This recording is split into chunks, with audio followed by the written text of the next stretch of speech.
rapport de mission. Et c'est ainsi que de cette mission, je suis parti, j'ai pris l'avion pour venir aux États-Unis d'Amérique. Alors, je dis que j'étais en train de dire que on s'est battu contre le parti unique et on a obtenu le multipartisme en 1990. Aujourd'hui, je romps le silence parce que en l'espace de 35 ans, c'est-à-dire de 1990 à 2025, soit 35 ans, le président Ouattara a réussi de façon merveilleuse, peut-être pour son compte, mais de façon malheureuse pour la population ivoirienne. Il a réussi à déchirer le tissu social ivoirien. Et je vais illustrer ça par deux exemples. Le premier exemple, il crée une rébellion qu'il finance comme moyen pour arriver au pouvoir. Ça permet, il y a eu des morts, la Côte d'Ivoire a été divisée, a été répartie en deux parties. Deuxième chose, quand il arrive au pouvoir en 2011, il prête serment le 6 avril 2011, si les dates sont exactes, on peut les corriger. Il prend le pouvoir, il arrive au pouvoir avec les bombes qui tombent sur la résidence de Laurent Gbagbo, qui était président de la République, alors que Laurent Gbagbo avait gagné les élections. Maintenant, les langues se sont déliées, comme les Robert Bourgi disent que Laurent Gbagbo a gagné les élections. Nous, on était sûrs qu'il avait gagné les élections. Et Sarkozy dit dans ses mémoires que lui, il a pris tous les soins pour pouvoir dégager Laurent Gbagbo et installer Alassane, et sans, comme il dit, sans polémique. Donc, il arrive au pouvoir et à partir de 2012, il se fait interviewer en France par l'Express où il dit, je vais citer ça parce que on lui pose la question relative à la promotion des cadres du Nord, sa région d'origine, et il dit, il s'agit d'un simple rattrapage. Sous Gbagbo, les communautés du Nord, soit 40% de la population, étaient exclues des postes de responsabilité. S'agissant des hauts cadres de l'armée, j'ai dû négocier avec les officiers des ex-forces nouvelles, c'est-à-dire l'ancienne rébellion nordiste, qui voulaient tous les postes, et j'ai réussi à imposer cet équilibre dans la hiérarchie militaire jusqu'au niveau de commandement, le numéro 1 issu des FN, flanqué d'un numéro 2 issu de l'ancienne armée régulière, tout grade confondu, il y a 12% de nordistes dans la police, 15% dans la gendarmerie et 40% dans l'armée. Sur ce terrain-là, on ne peut rien me reprocher. D'abord, première chose, ce n'est pas exact quand M. Ouattara dit que sous Gbagbo, les communautés du Nord étaient exclues des postes de responsabilité. C'est faux. Cela était en contradiction avec l'article 4 de notre Constitution, dans sa version du 8 novembre 2016, qui a été promulguée par M. Alassane Ouattara comme président de la République. L'article dit donc tous les Ivoiriens naissent et demeurent libres et égaux en droit. Nul ne peut être privilégié ou discriminé en raison de sa race, de son ethnie, de son clan, de sa tribu, de sa couleur de peau, de son sexe, de sa région, de son origine sociale, de sa religion ou croyance, de son opinion, de sa fortune, de sa différence de culture ou de langue, de sa situation sociale ou de son état physique ou mental. Alors, sa théorie de rattrapage, qu'il appelait simple rattrapage, c'est-à-dire faire en sorte que faire la promotion quasi exclusive accompagnée de quelques faire-valoir des Ivoiriens originaires du nord de la Côte d'Ivoire aux fonctions dans l'administration ivoirienne, dans la chaîne de commandement et dans les institutions civiles, militaires et de sécurité. Cela, c'est faire de la discrimination et c'est contre Clairement. la Constitution. Alors, c'est Absolument. un peu ça qui me pousse aujourd'hui à rompre le silence. Bien sûr, bien sûr. Et d'où exactement, Excellence, d'où ma question. Et effectivement, ces propos que vous venez de prononcer, que Dramane Ouattara a prononcé au journal L'Express, sont des propos d'une extrême violence, une violation flagrante de l'article 4 de votre Constitution. D'où ma question. Si vous devez comparer, vous qui avez connu les deux règnes, le règne de Houphouët-Boigny et le règne de Dramane Ouattara, lequel de ces deux était violent? Sans aucun doute, celui de Ouattara est violent parce que je dis même que Houphouët-Boigny, c'était le grand papa, le papa qui utilisait, comme je dis, dans sa politique intérieure, la théorie de diviser pour régner. Mais si on le compare aujourd'hui à ce que Ouattara fait, Houphouët-Boigny est un ange, est un saint. Parce que Ouattara a déchiré complètement le tissu social de la Côte d'Ivoire en faisant d'une communauté, un groupe ethno-sociologique qui sont ce qu'on appelle en général en Côte d'Ivoire les Djoula, mais on peut distinguer à l'intérieur, on a les Malinké, les Sénoufos, mais d'une façon générale, on appelle ça Djoula, faire de eux un groupe qui domine les autres groupes socioculturels. Ça, c'est déchirer le sud.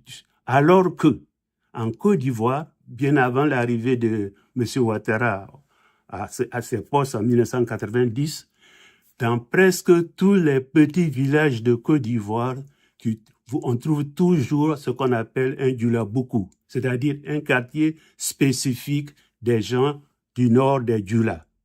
Et il y a eu toujours cohabitation entre les autochtones et ces allogènes dans ces villages. D'où vient que, subitement, en 2012, il va à Paris dire que sous Gbagbo, et probablement sous Bédié et sous Wofoué, que les Djoula étaient exclus, alors qu'ils étaient présents dans tous les villages, alors que ceux du sud ne sont jamais allés dans le nord, dans les villages du nord pour prendre des portions de terre et tout ceci. Donc, il a apporté une violence inimaginable dans la société et le tissu social qui était un tissu d'alliance, de blagues et tout ceci est devenu si violent qu'aujourd'hui, on se regarde en chien de faïence. Donc, c'est ce que je veux dire, c'est ce qui me pousse à prendre la parole aujourd'hui. Et je veux dire, en tout cas, moi, le président Alassane Ouattara, par tous les comportements qu'il a, il m'apparaît être un parjure. Qu'est-ce que je veux dire? Le mot est fort. Comment? Le mot est fort, le mot parjure. Ben, je le justifie. Alors, donc, Excellence, vous avez employé le mot de parjure. Je reviens sur le mot parce que le mot, il est fort. Et je voudrais quand même que vous expliquez pourquoi vous dites que M. Dramane Ouattara, vous m'excuserez de l'appeler Dramane Ouattara, pourquoi vous dites que c'est un parjure? Parce que je prends une tendance de l'âge, quand il a 20 ans, c'était en 1962,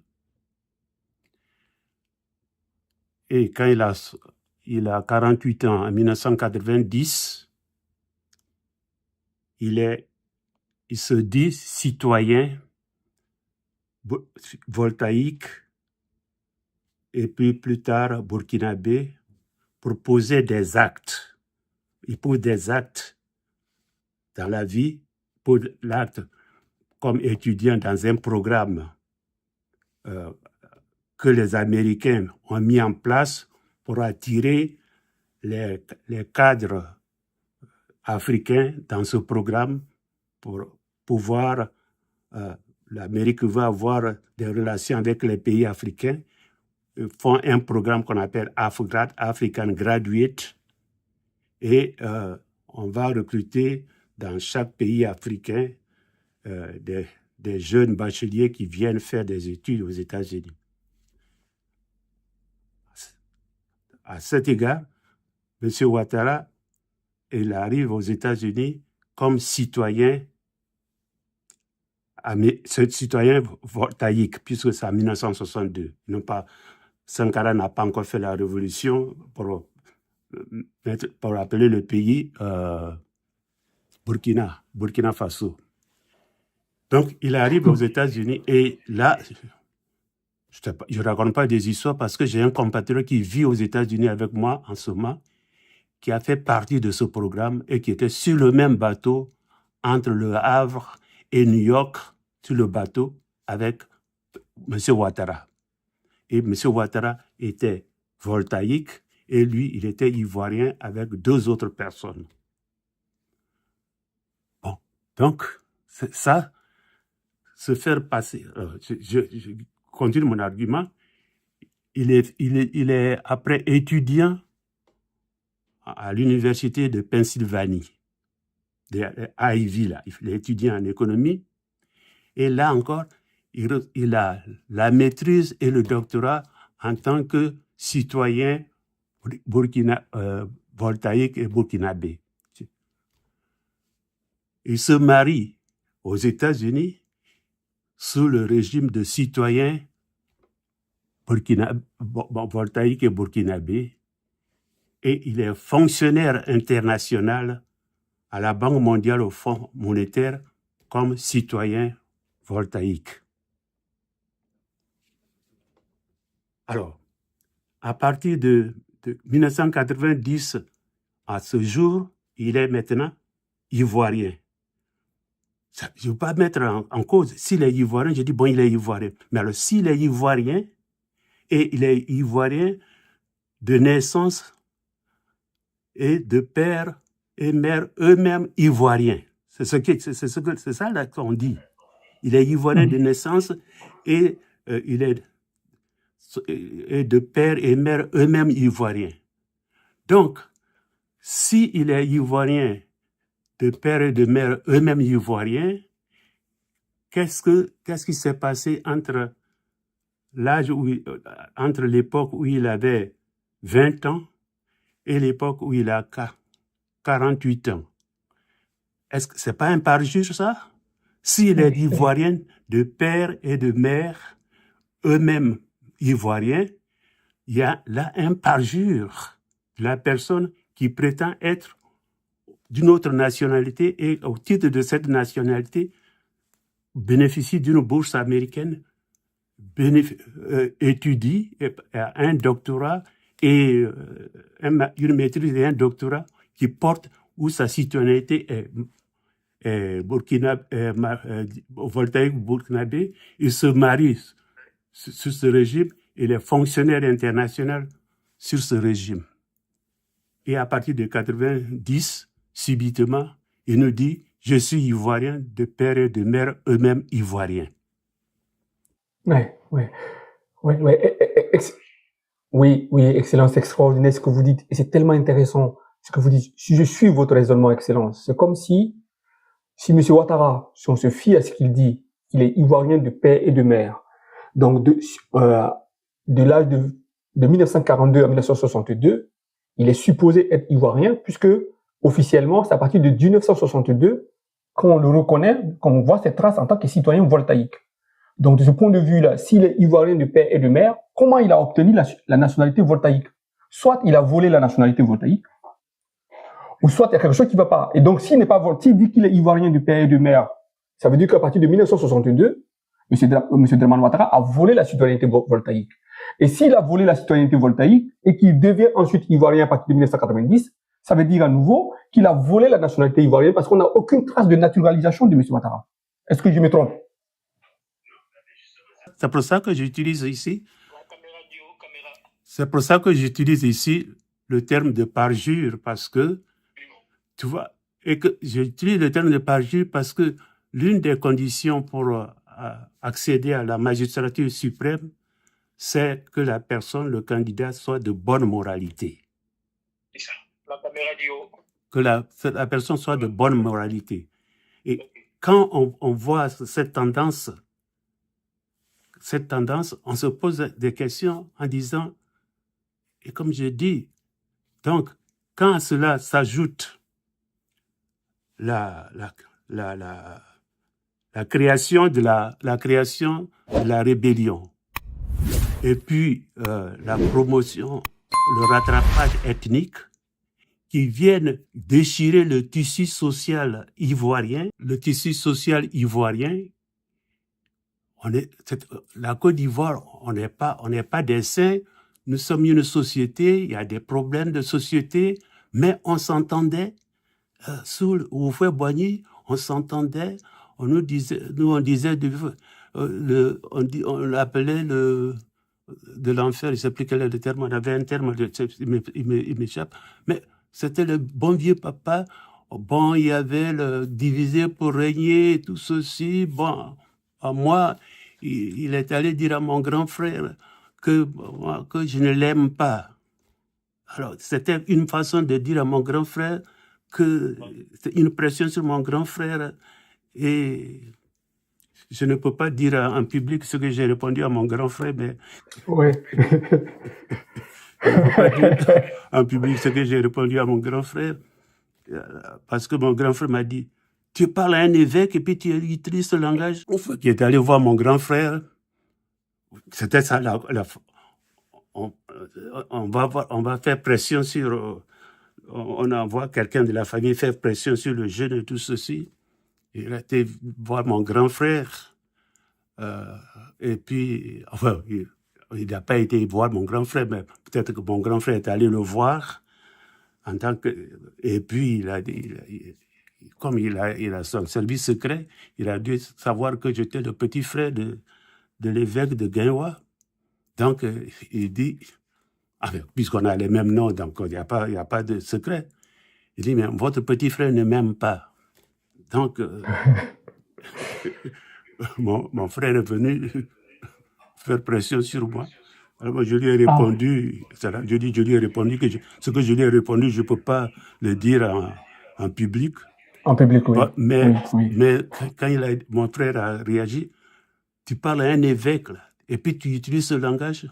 Je lui ai dit non. Si c'est pas à l'évêque que j'adresse, je m'adresse à mon frère. C'est la façon dont je dis, le langage que j'ai utilisé, ça s'adresse à mon frère, mais pas à l'évêque. Oui, Excellence. J'avais une dernière question à poser avant qu'on ne passe justement à la raison pour laquelle nous sommes là, pour laquelle je suis venu vous chercher et vous faire sortir de votre retraite. La question va porter encore sur Dramane Ouattara.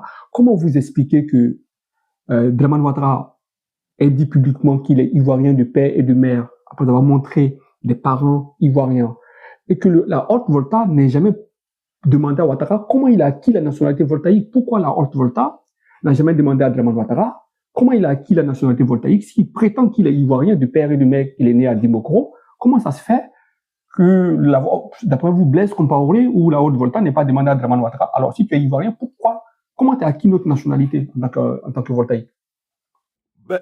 Non, mais je ne voulais pas parce que là, ça a été une controverse. Je veux dire que moi, c'est la contradiction que je veux relever. Oui. Souvent, quand on dit ça, on dit, oh, enfin, lui-même, il dit que dans la colonisation, il y avait la Haute Côte d'Ivoire et la Basse Côte d'Ivoire, donc il n'y a pas de distinction. Il est ivoirien, et puis de toute façon, la Côte d'Ivoire devrait aller jusque là-bas au Mali. C'est ça l'argument qu'il donne. Je ne veux pas entrer, mais ce que je veux simplement dire, moi, c'est le parjure, la notion de parjure que je veux souligner, en montrant que si tu dis que tu es ivoirien de père et de mère, eux-mêmes ivoiriens, il y a une contradiction là dans ça. Parce que à une certaine période de ta vie, tu as fonctionné, tu as agi comme citoyen burkinabé ou voltaïque. Et C'est là, ça. on a les exemples. Ça, ce sont des faits. Le programme Afgrad, étudiant pour la maîtrise et le doctorat d'économie à l'université de Pennsylvanie, le mariage avec une Jamaïcaine, le fonctionnaire international à la Banque mondiale et au Fonds monétaire. Ça. Donc, il y a une contradiction là. Et cette contradiction montre que M. Ouattara n'est pas de bonne moralité. Alors, vous avez dit que M. Ouattara n'est pas de bonne moralité. Et ça, il n'y a aucun doute là-dessus pour celles et ceux qui suivent l'actualité politique en Côte d'Ivoire. Donc, le 25 octobre dernier, il a donné encore la preuve de sa mauvaise moralité en orchestrant clairement et nettement un putsch après avoir exclu Tidjane Thiam et Laurent Gbagbo, respectivement le PDCI et le PPACI, des joutes électorales, en verrouillant tout, en empêchant toute manifestation. Ça, c'est le propre de tous les tyrans et de tous les dictateurs. Et je ne connais pas de dictateur au monde qui soit de bonne moralité. Alors, après ce putsch électoral, quel est votre regard du putsch électoral? Et ensuite, ma question qui suit est la conséquence de cette première question. Est-ce que vous, en tant qu'Ivoirien, en tant qu'ancien ambassadeur de Côte d'Ivoire, est-ce que vous reconnaissez M. Ouattara comme président de la République de Côte d'Ivoire? Comme l'a fait Macron. Mais ce putsch, c'est encore le parjure puisque M. Ouattara, à propos à la fin de son deuxième mandat, vers la fin de son deuxième mandat, il nous donne sa parole d'honneur qu'il ne va pas solliciter un troisième mandat. Et finalement, il fait un troisième mandat. Donc, la parole, ça ne compte pas. Sur lui. Après, il a dit, pour le quatrième mandat, il a dit quelque part que il ne veut pas être en fonction jusqu'à 90 ans. Et voilà qu'il fait encore un quatrième mandat. Ça, pour moi, c'est quelqu'un qui est plein de contradictions de la sorte, c'est un parjure. Il arrive en Côte d'Ivoire en 1990, il crée la carte de séjour pour les gens de la CEDEAO. Et puis c'est le même qui tourne après pour dire que oui, les Ivoiriens sont xénophobes. Ok. Donc, j'ai signé en janvier, il va dire en France que sous Gbagbo, les gens du Nord étaient exclus, ce qui est faux. Parce que les gens, les statistiques sont là, les faits sont là, que sous la régime Gbagbo, les gens du Nord étaient aux fonctions.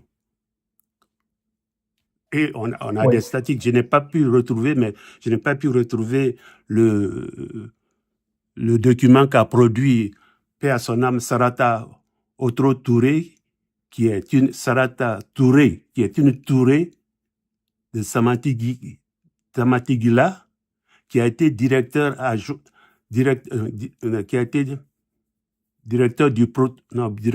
de cabinet adjoint du président Gbagbo, qui est la copine de la sœur de Laurent Gbagbo, qui est la copine de Jeannette. Et Gbagbo lui-même a grandi dans les Djulaboku à Gaïwa.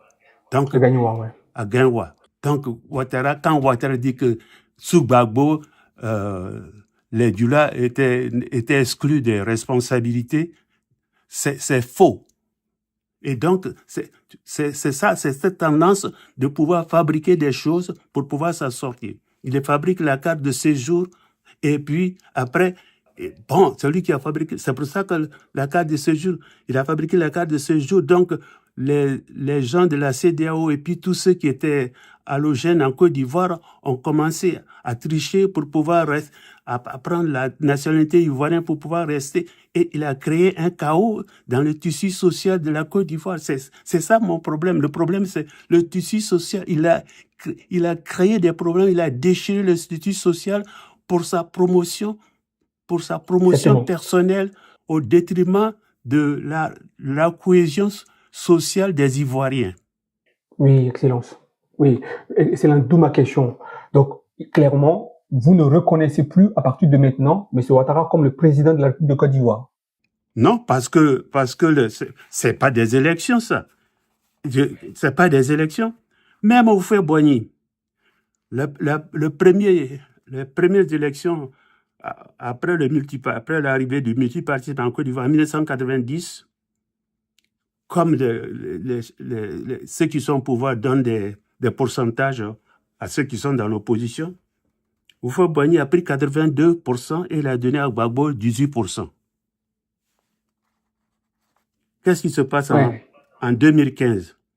Ouattara prend 90,71% pour laisser à Fingessa 9,29%. Exactement.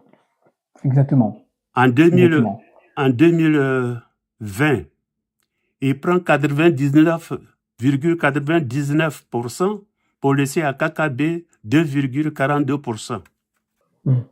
Et en 2025, on vient de voir, il a 89,77% pour donner à Billon 3,09% et à IV 2,4%. Ça, c'est... Même au fait, en 90, il a donné un score honorable à Gbagbo. Ouattara ne peut même pas donner un score honorable à ses opposants. Oui. C'est le mépris total d'autrui, de l'autre. Oui. Donc, quand je dis que la violence qu'il a apportée en Côte d'Ivoire, ce n'est pas comparable.